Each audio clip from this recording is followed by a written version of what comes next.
명절인데 마음들이 너무나도 분주할 텐데 모든 것을 다 뒤에 놓고 이렇게 주님 앞에 나온 우리 모두에게 하나님께 주시는 놀라운 복이 오늘 말씀을 통해 우리에게 전해지기를 바랍니다.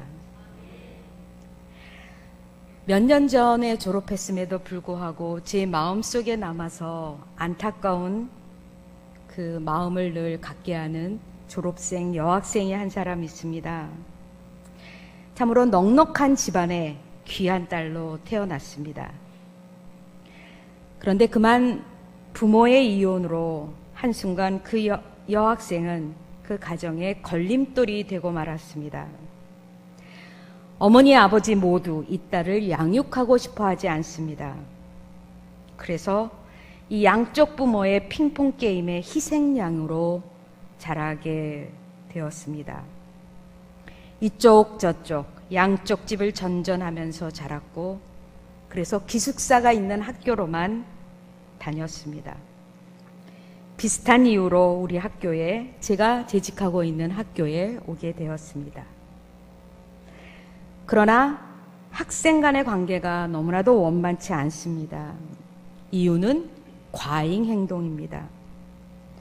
때로는 너무 친절하고 때로는 갑자기 화를 내고 심한 말을 하고 그래서 학생들이 이 여학생 때문에 살 수가 없다고 불평불만이 너무나도 심하게 나왔습니다. 저들의 판단은, 학생들의 판단은 보통 다룰 것이 아니라 정신과에 가야 할 텐데 이 말을 누가 해주겠냐. 본인에게 말할 수는 저희들을 했다가는 몰매 맞아 죽는다. 이걸 어떻게 하면 좋을까? 그래서 제게 그 학생의 문제를 해결해 달라고 그 과 대표가 제게 왔습니다. 무조건 정신과에 데려갈 수 없어서 그 학생하고 여러 차례 만났지요. 가장 먼저 드는 생각은 부모에게 만나서 이 일을 이야기해야 될 텐데 사실 만날 부모가 없습니다. 10년 동안 연락 한 번을 지내지 않고 살았다는 겁니다. 이런저런 이야기를 하면서 제가 얻은 결론은 살면서 왜 이 여학생이 이렇게 과잉 행동을 보일까? 제게는 아무 문제가 없어요. 그러나 여러 자기의 한급 같은 학생들과 살 때는 이렇게 과잉 행동이 나와서 모든 사람들을 불편하게 만듭니다. 이유는 딱 하나입니다. 울타리가 없는 겁니다. 양쪽 부모 모두 재혼해서 살기 때문에 이 친구는 어디에도 속할 수 없는 떠돌이입니다. 나름 살아보려고 부단히 애를 쓰고 있지만 그래서 남들에게 잘해보기도 하고 화를 내보기도 하고 여러 등등의 이야기를 행동을 해보지만 결국은 혼자일 수밖에 없는 이것이 이 여학생에게 가장 큰 두려움이고 불안의 씨앗이었습니다. 저는 이 여학생을 보면서 세상에서 가장 힘든 인생이 무엇일까? 가난도, 무학력도 힘들겠지만 자신을 믿어주고 기댈 부모가 없는 고아야말로 참으로 가장 어렵겠구나. 그러나 이 여학생의 경우는 부모가 다 있지만 버림받은 여학생입니다. 누구도 반기지 않는, 차라리 부모가 없었더라면 더 낫지 않았을까 할 만큼 너무나도 안쓰러운 여학생입니다. 지금도 어떻게 살까? 그 여학생을 생각하면 가슴이 뭉클해집니다. 한때는 제 순간에 내가 네 엄마 해줄게 라는 말이 여기까지 나왔다가 10번씩 올라갔다 내려왔다 했어요. 말해놓고 책임 못 지면 어떡할까. 그러나 여전히 제 마음에는 일종의 죄책감이 있습니다. 오늘 읽은 신명기 11장의 본문에 제 눈에 확 띄는 12절이 있습니다. 12절 말씀을 다시 읽으면 이렇습니다. 내 하나님 여호와께서 돌보아 주시는 땅이라. 연초부터 연말까지 내 하나님 여호와의 눈이 항상 그 위에 있느니라.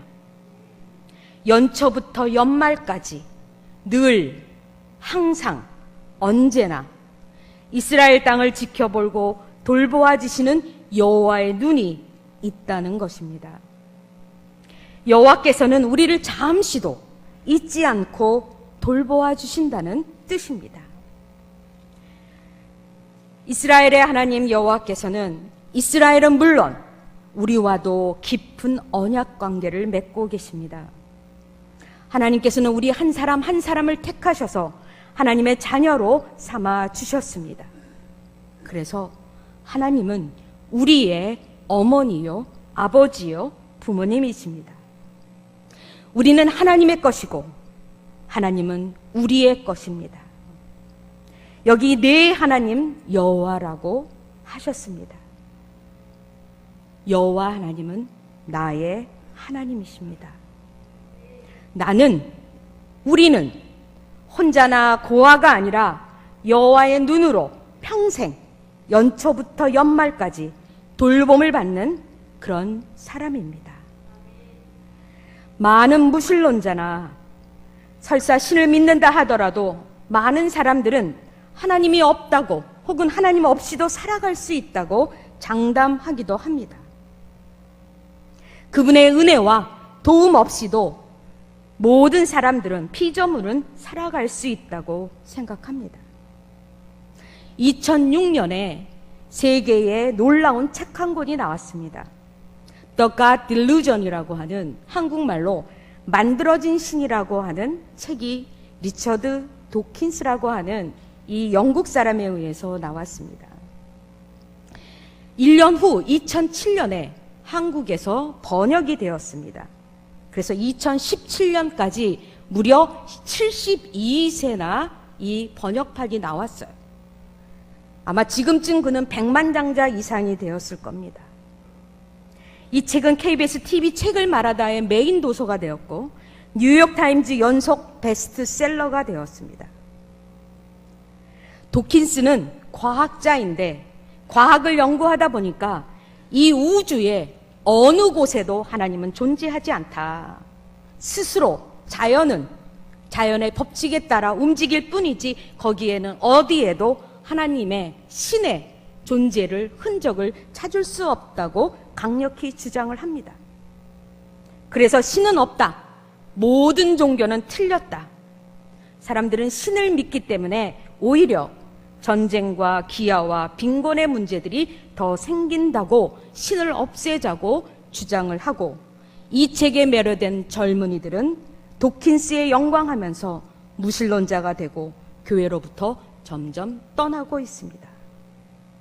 여기에 덧붙여 교회와 일부 목사님들의 불의와 편법이 세상에 알려지면서 교회와 목회자의 권위는 땅바닥에 떨어졌습니다. 그것 때문에 복음과 예수 그리스도의 능력과 하나님의 존재는 계속 부인되고 있습니다. 이것이 오늘 우리가 겪고 있는 부인할 수 없는 현실입니다. 그러나 또 다른 편의 과학자들은 하나님은 존재하시고 그 하나님의 존재는 여러 곳에서 우리는 느낄 수 있다라고 또 이야기합니다. 과학자를 빌리지 않더라도 우리 하나님은 살아계시고 이 우주를 운영하고 계시며 하나님을 믿고 의지하는 자녀들을 분명히 인도하고 돌보아 주십니다. 우리 평생 1년, 12달, 4계절을 통해서 하나님께서 우리를 돌보시지 않다면 우린 결코 한순간이라도 살아갈 수 없습니다. 하나님께서 돌보시지 않는다는 것은 그야말로 비극적인 일입니다. 부모 없이 사는 갓난 아이와 고아와 같습니다. 어려운 일을 당해도 기도할 대상이 없고 위로받을 길도 없고 약속과 영적 구원도 도움도 받을 수 없는 우리는 참으로 부족하고 연약한 한 인간일 뿐이기 때문입니다. 오늘 읽은 8절에서 15절에서 가장 많이 반복적으로 등장하는 단어가 있습니다. 그 단어는 땅입니다. 우리 모두 좋아하는 땅이에요. 성경 전체에서도 땅에 대한 이야기가 참으로 많이 나옵니다. 이스라엘 사람들은 늘 떠돌아다니는 유목민이었기 때문에 그들이 정착해서 살 땅을 그들의 평생, 온 세대를 거쳐 늘 염원하는 소원이고 그들의 지상 목표가 땅의 정착이었습니다. 바로 그 땅을 하나님께서는 약속해 주셨고 그 약속된 땅을 얻었던 이스라엘 백성은 그 땅이 바로 그들의 하나님의 약속의 성취였고 그들이 돌아가야 할 고향과 같은 곳이었습니다. 우리에게 땅 하면 돈으로 환산할 수 있는 부동산 정도의 부자의 어떤 의미를 갖고 있지만 이스라엘 사람들에게 있어서는 돈 이상을 넘는 하나님의 약속이 성취된 곳이고 하나님의 약속과 섭리와 하나님의 돌보심이 있는 영적인 차원까지 포함되어 있습니다. 그래서 그들에게 있어서 이 땅은 하나님의 백성과 우리에게서 그리고 우리 모두에게 있어서 새로운 출발이 되고 새로운 차원이고 하나님의 통치와 인도하심이 넘치는 곳이 바로 이스라엘 사람들이 소원하는 땅입니다.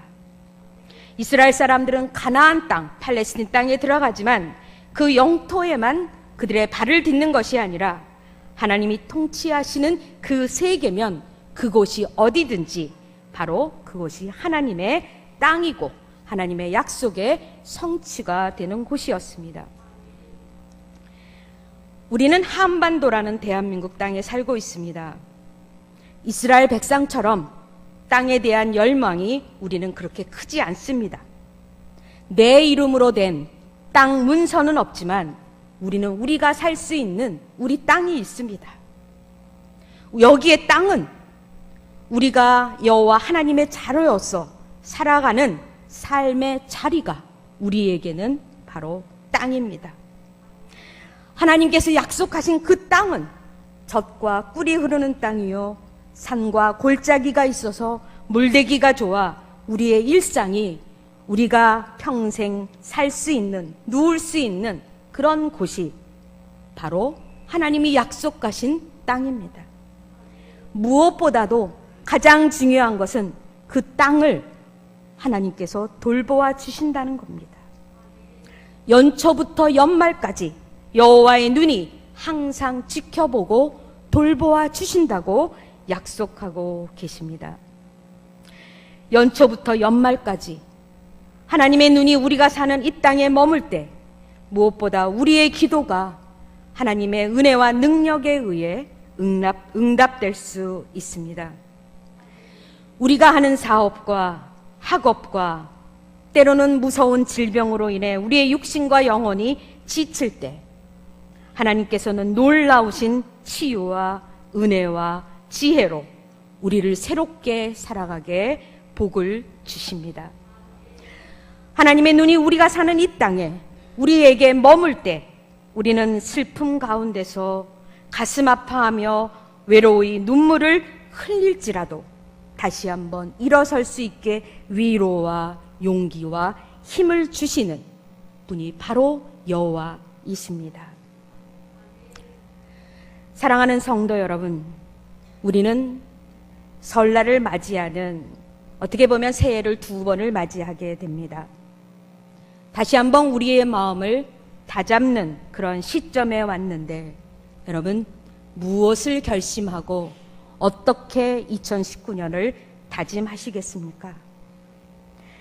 하나님과 함께 담대한 믿음을 갖고 힘차게 앞으로 나아갈 것을 우리 한번 마음속으로 깊이 다짐하시기를 바랍니다.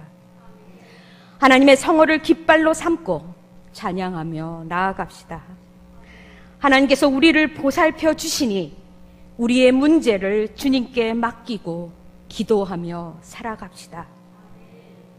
여러 면에서 우리의 미래가 그리 밝지 못함도 사실입니다. 그래서 염려하게 됩니다. 염려해야 됩니다. 그러나 공중에 나는 새도 하나님이 먹이시고 들의 백합화도 입히시는데 무엇보다도 우리는 지금까지 잘 살아오지 않았습니까? 힘들더라도 지금까지 보호심을 받고 여기까지 왔는데 주님께서는 결코 우리를 앞으로도 버리거나 내치지 않으실 겁니다. 문제는 우리가 얼마나 하나님을 확실히 신뢰하는가입니다. 우리에게 확고한 신뢰가 있을 때 하나님께서는 매 순간 우리를 놀랍게 인도해 주실 겁니다. 연초부터 연말까지 하나님의 눈이 우리 위에 있음을 잊지 말고 믿음과 사랑의 삶을 함께 살아갑시다. 이런 믿음을 가진 사람은 자연히 주의 뜻에 합당한 일을 하기 위해 전력 투구할 것입니다. 빛의 다녀답게 살려고 노력할 겁니다. 무슨 일을 당할 때나 하나님의 눈이, 하나님의 손이 나를 지켜보고 계시다는 것을 기억할 것입니다. 우리가 대하는 크고 작은 모든 일을 하나님께서 보고 계십니다. 하나님께서 허락하시지 않으면 아무것도 이루어지지 않습니다.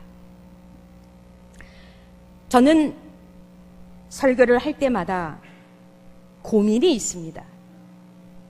여러분들은 제가 설교 준비를 주로 하면 4장을 준비를 합니다.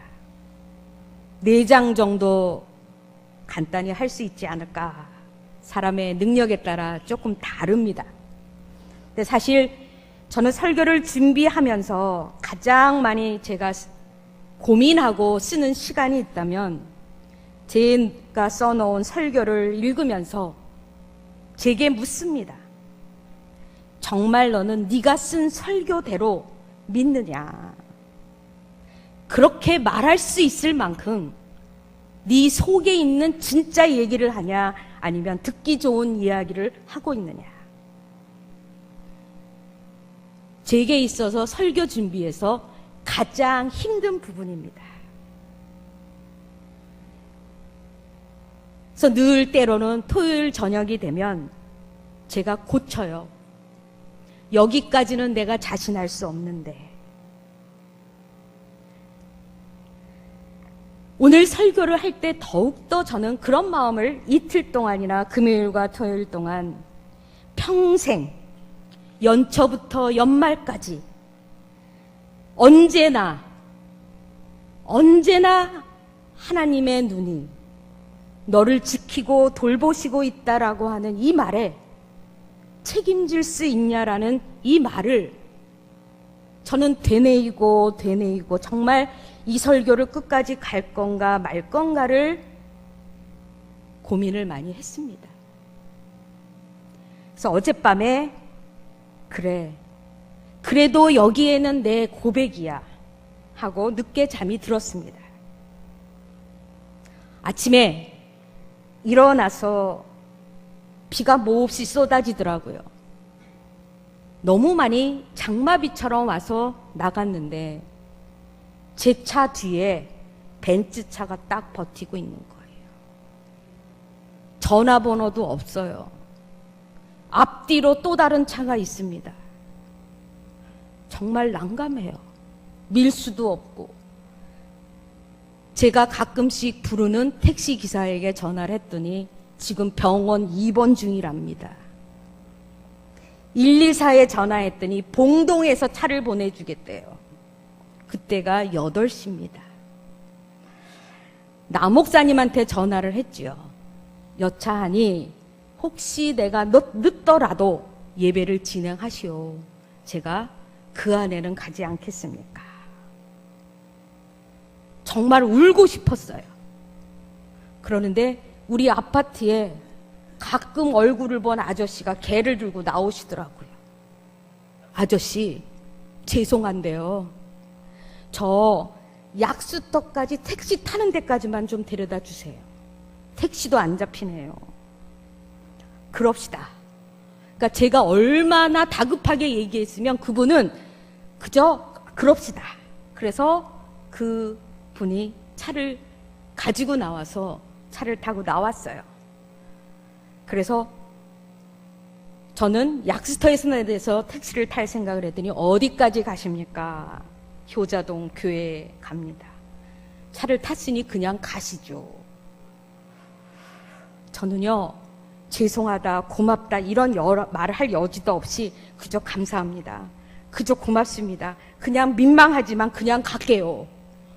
100km로 저 군산 전용도로로 여기 오니까 8시 20분에 15분 만에 왔어요. 제가요, 연초부터 연말까지 이 설교를 고민하니까 저는 이것이 우연일 수도 있습니다. 그리고 내가 오늘 억세게 운이 좋았다라고 말할 수도 있습니다. 그러나 가만히 생각해 보니 막다른 골목처럼 살아왔던 지난 시간이 한순간 한순간 떠올랐습니다. 누군가에 의해서, 누군가의 소에 은해서 그 막다른 골목이 통로가 되어서 터널의 마지막 순간이 되어서 환한 밖을 볼 수 있었던 그런 순간들이 생각이 났습니다. 그래서 오늘 이 설교해도 내 양심에 가책이 없겠다.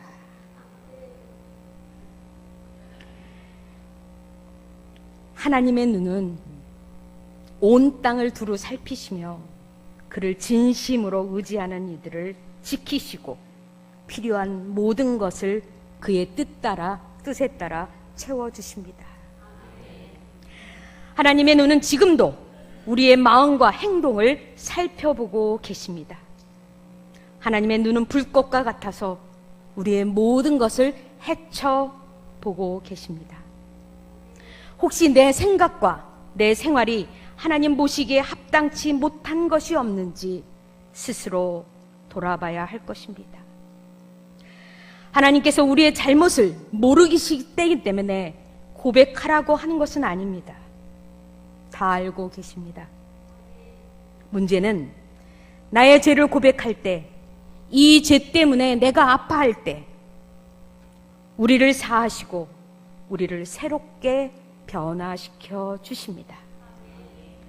하나님 앞에서 죄 사함 받고 사는 것이 진정 복이 됩니다. 연초부터 연말까지 교회학교 선생님, 우리 성가대원들, 관현악대원들, 그리고 구역 식구들, 식당과 주방과 그리고 주차장과 눈에 보이지 않는 수많은 곳에서 하나님의 일로 애쓰는 수많은 우리 성도들이 있습니다. 하나님의 눈이 지켜보고 계십니다. 또한 내 가정과 직장과 우리가 속한 모든 관계망 속에서 부지런하고 적극적이고 긍정적으로 일하게 될 때 하나님의 눈은 우리를 지켜주시고 우리를 복되게 해 주실 겁니다. 이제 설날 명절이 시작되었습니다. 온 식구들이 각 곳에서 몰려옵니다. 다 같이 모여서 좋지요. 그러나 각 가정의 이야기를 들여다보면 가정 모임 할 때마다 피나는 형제들임에도 불구하고 가끔씩 삐끄덕거리는 소리가 들립니다. 특별히 가장 기여도가 적은 사람들이 삐지죠. 우리 집에도 그런 사람 있어요. 근데 여러분들은 별로 그런 데가 없나 봐요. 생소한 이야기를 듣듯이 듣습니다. 피를 나는 형제들 사이에도 오고 가는 말 때문에 싸우고 갈등 일으키고 한동안 안 보기도 하고 때로는 싸움박질이 일어나고 심지어는 재판까지 하게 되는 그러한 일을 보게 됩니다. 우리는 하나님의 자녀들입니다. 크게 보면 우리 모두 한 가족입니다. 온갖 사람들이 다 모여 있는데 어찌 불평불만이 없고 싸우는 일이 없고 큰 소리가 없고 시기질투와 그리고 속상하고 답답한 일이 어찌 없겠습니까? 그래서 사람들은 그렇게 얘기하죠. 교회는 말도 많고 탈도 많다고. 저는 그렇게 얘기해요. 교회만 말도 많고 탈도 많냐?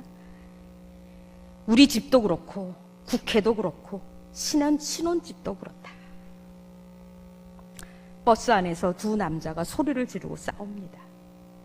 그랬더니 옆에 있는 남자가 이렇게 소리를 지릅니다. 여기가 교회인 줄 알아? 쌈질이나 하게. 부끄러운 이야기지만 사실 우리가 사람들끼리 살다 보면 이렇게 저렇게 마음 상하고 상처받는 일들이 많이 있습니다. 명절만 지나고 나면 너무 좋았어. 이런 이야기보다는 좋았는데 아무개가 어땠어? 속상해. 라는 이야기도 동시에 들려옵니다. 근데 문제는 문제거리인 사람은 일을 가장 안 한 사람이 공헌도가 없는 사람들이 그런 이야기를 해요. 우리 어르신들 문제거리 만드는 내 딸, 아들 단속하시고 며느리와 그리고 사위들은 넉넉하게 좀 봐주시기를 바랍니다.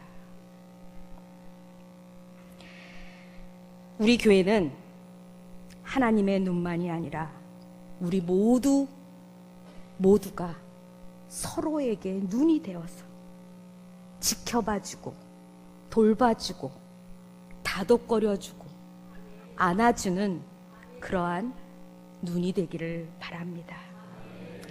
그래서 우리 교회는 평온하고 행복한 교회가 되어서 언제라도 다시 오고 싶은 교회.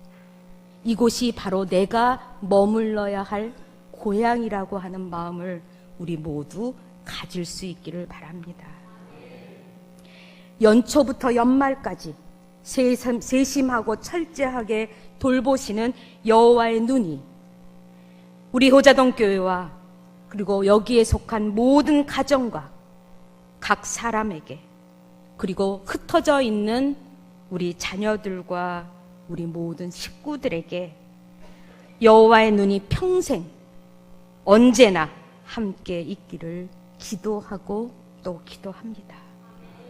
그래서 2019년 연초부터 연말까지 하나님께서는 우리 호자동 식구 한 사람 한 사람을 지켜주시고 인도해 주시고 늘 보살펴 주셔서 우리 모두 복된 사람이 되기를 간곡히 기대하고 소망합니다. 함께 기도하겠습니다. 참 좋으신 하나님 감사합니다. 우리는 알고 보면 참으로 연약하고 부족하고 이기적이고 자기중심적입니다. 하나님의 돌보심이 아니면 살 수 없는데 조금만 잘 나가면 우리는 내가 세상의 제일인 줄 압니다.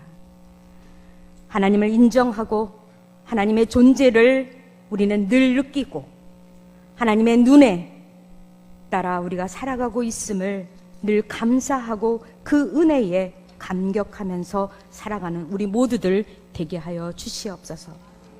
2019년 우리에게 오는 이 설날이 우리에게 복된 가정의 명절이 되게 하시고 이 가정애를 통해서 우리가 더욱더 기쁘고 힘있게 살아가게 도와주시옵소서. 모든 말씀 예수님의 이름으로 간절히 기도를 드리옵나이다.